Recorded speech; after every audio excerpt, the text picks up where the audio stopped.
Hello tiny creatures of the universe, I hope everyone's doing well. Welcome back to the Floating Koala channel. In today's video I'm going to try helping you guys to obtain that 20 kill badge, the badge you have always been going for but you have not managed to get. Now the thing is with a 20 kill badge, it varies depending on what kind of lobbies you're in. If you have decent stats and you haven't got a 20 kill badge, it's going to be a lot harder for you to get that badge because the lobbies are going to be a lot sweatier. No matter what lobbies you are in, they are still very obtainable. I can still get them in my lobbies even though they are the sweatiest lobbies you will ever come across. So yeah, the gameplay you're seeing in the background is a gameplay that I should have gotten a lot more kills, and I had some of my kills stolen by the teammates.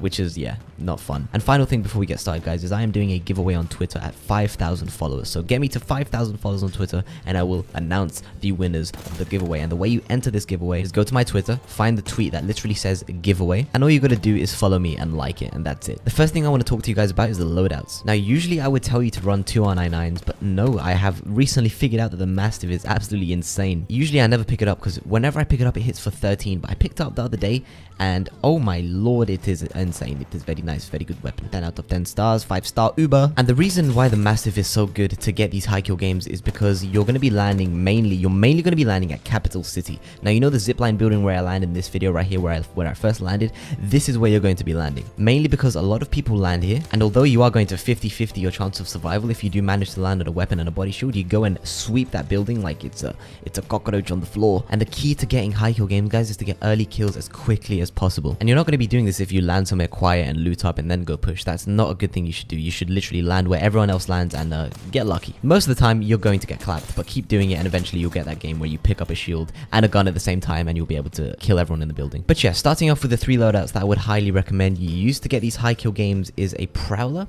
And now the thing is with the Prowler, I love the Burst Prowler, and I'm going to make a video solely on the Burst Prowler because it's probably the best weapon in the game at the moment. It's ridiculous, and although yes, the fully automatic Prowler is good, the Burst Prowler has a special place in my hearticus. But yeah, the Prowler and the Mastiff is a good loadout, the R99 in the Mastiff and the R301 in the Mastiff. Now, it took me almost the full season to realize how good the Mastiff really is and how much you actually need it when you are inside a building. Usually I'm the type of person to run 2 R99s when I'm playing solo, so when I do get into building fights, it is, it's kind of hard when you don't have a shotgun. But now that I have figured out the Mastiff, it's so fun. It's actually incredible to fight inside the building. Although I'm not using it in the gameplay you're seeing in the background, I still highly recommend you pick up the Mastiff and make sure you ADS with the Mastiff. Now, usually when I use the Mastiff and I don't ADS, it hits for 14, but when you do ADS, that baby hits for 128. So we have spoken about the loadouts, and now we are going to quickly talk about some rotations and what you should do as soon as you land. So the thing is, a lot of people get this wrong. A lot of people think that they want to get looted up before they fight,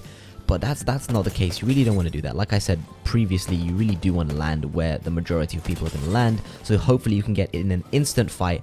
And yeah, you don't need to loot too much, guys. Don't forget that the people you kill are going to have looted for you. They're going to have looted the whole building, so after you kill them, you will loot them in a second rather than, taking 5 minutes to loot the whole building. And another thing, if you don't end up landing the zipline building like I told you to and you land somewhere else, as soon as you get a gun and a shield, don't even worry about the helmet. As soon as you get a viable weapon and a decent shield, it could even be a white shield, it doesn't even matter, you want to instantly push. You don't want to spend a lot of time looting off rip, guys. You do not want to spend a lot of time looting. I repeat. Now, a lot of you guys are going to say, oh, but I need loot first, because if I don't have loot, I'm going to die. But listen, fighting people with better stuff than you is going to make you a better player, because you're going to have to find ways around killing them. Because if you fight them head on, unless you have perfect aim, you're most likely going to lose that fight. So it's going to allow you to have to think about your decisions, think about what you want to do and how you're going to approach the fight. So to be honest, them having better stuff than you is kind of good, because it's going to make you a better player. And another reason why you should land Capital City is because it is the center of the map. And the reason why I like landing at the zipline building, which I landed in this video,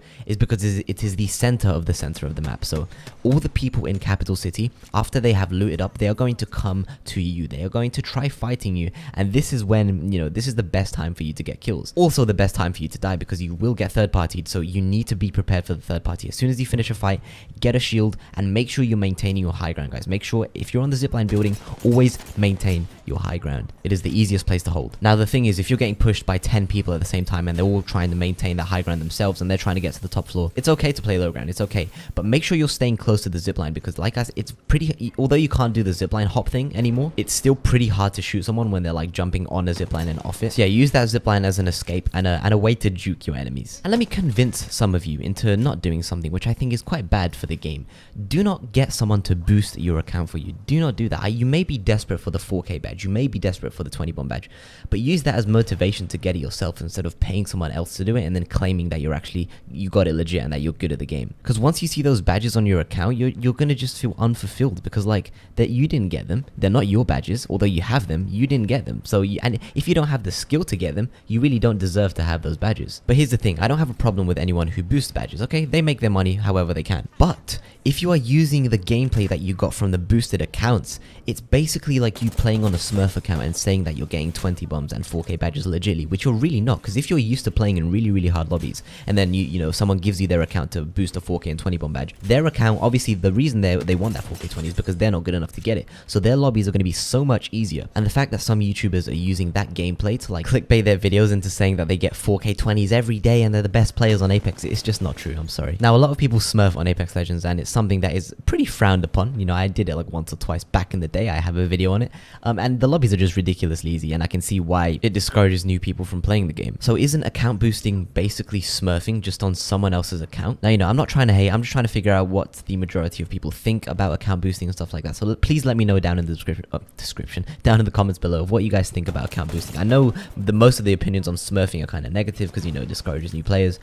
But isn't account boosting the same thing? I don't know. Please let me know down in the comments below. I am very interested in this topic. But yeah, we're on a little rant there, so let's carry on with the video. Now, there's something else very similar to boosting, you could say, but it's actually allowed on Apex Legends. It's where you get two of your friends and they do all the damage on the guys and you just get the kills. So they're going to be the damage people and you're going to be the killer. Now, to do this, you're going to need two people who are pretty decent at the game. It always helps when they are good at the game, and people with decent mics who will communicate with you at all times, letting you know how much damage they've done and who they've done it to. This allows you to run in there and get the final tap on the person and eliminate their lives and add another kill to your 20 bomb. So that's the first technique you can use. You can, you know, get two people to help you get a 20 bomb, or you can do it the other way, which I prefer to do, is where you go into a trios game alone, solo, completely solo, with no one, just you and your brain, sadly, and you go in trying to murder everyone in the game. And yeah, this is the harder one. This is recommended for the more skilled players, or to be honest, even for the less skilled players. If you want to improve yourself as a player, play trios on solo mode. Now I want to be talking about what legends that you should be using to get these 20 bombs with. Now the thing is, it doesn't matter too much, and it's all personal preference. But some legends are obviously going to be better than others in solo play and stuff like that. Now here's something you may find surprising. Most of my 20 bombs, right? Most of the 20 bombs that I get, high damage games, etc., are with Lifeline. Now I don't know if this is because I'm used to the way that, you know, she, like her height and stuff, and the heirloom and the way she moves and runs, whatever. It's so easy for me to get high kill and high damage games with Lifeline when compared to other characters for some reason, even though Lifeline is by far the worst solo character in the game. So yeah, I don't know, I find that pretty strange that I'm able to get so many of those good gameplays with a character that is basically just a Call of Duty character and nothing else. But here's the thing, if you're getting two people to help you get this 20 bomb, Lifeline is a pretty decent character to play, just in case one of your teammates go down. You can easily get the res and stay in the fight, but that's really kind of the only thing she's good for. So if you're running solos, I don't recommend you run Lifeline. The other legends I do recommend for you to get a 20 bomb badge with are the legends that have really good maneuverability and can move around the map pretty fast, because, you know, getting a 20 bomb is very luck based. It's not whether you can kill the people, because I'm sure you can, it's whether you can find the people or not, and that's the main issue I have when trying to go for 20s. So a good character to get a 20 bomb badge with is Octane. You know, he has his stim, his jump pad every 60 seconds, so he can move around the map pretty quickly and sometimes even escape from dangerous situations. You have Pathfinder, and yes, you may hate him because he has the long grapple time, but it's honestly not too bad. I can still get, you know, high kill and high damage games with him because of his maneuverability. And the thing is with Pathfinder, when you're playing him and you're trying to play solo and stuff like that, you just can't grapple to get to fights. You use the grapple as an escape instead of like an aggressive thing now, just in case. You know, it's just in case. He can still be used aggressively, but just in case, I like to have it as an escape, just in case.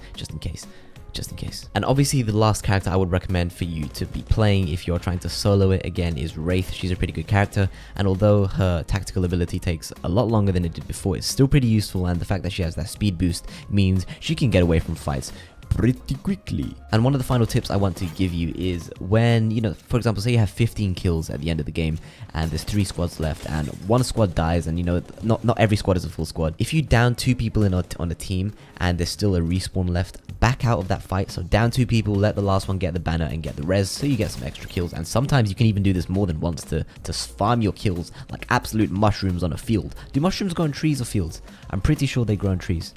But yeah, farm them like mushrooms on trees. Damn, this is becoming a regular thing. I'm pretty sure I said farm them like lemons in my first 4K badge tutorial. Then my second 4K badge tutorial, I said farm them like coconuts. I don't even know, bro, but you know, we keep it pushing. And guys, if all else fails and you cannot get to this 20 bomb badge after many attempts, keep going for it.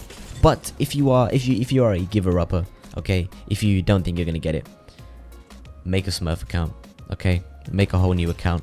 Just get it on your first game on that Smurf account. Get the 4K 20 badge on the first game you play, because it's super easy, basically like playing against fucking fake people. And once you do that, you'll have the 4K 20. I don't recommend smurfing, okay? I'm just letting you know, if you can't acquire this badge, make a new account and start fresh, just like Oliver Bean. I don't know who Oliver Bean is, but yeah. Alright guys, this has been the video. I hope you have a good day. Hope you have a good night. I'm working on a big video coming on soon. Big video. Honestly, my best video yet, by the way. You have no idea what it is. I'm so excited to show you guys. I'm actually so excited. I just can't wait. I'm gonna premiere it live on this channel in a couple weeks. I don't know how long it's gonna take. Hopefully not that long. Maybe I'll give you a little sneak peek, okay? Here's a little sneak peek.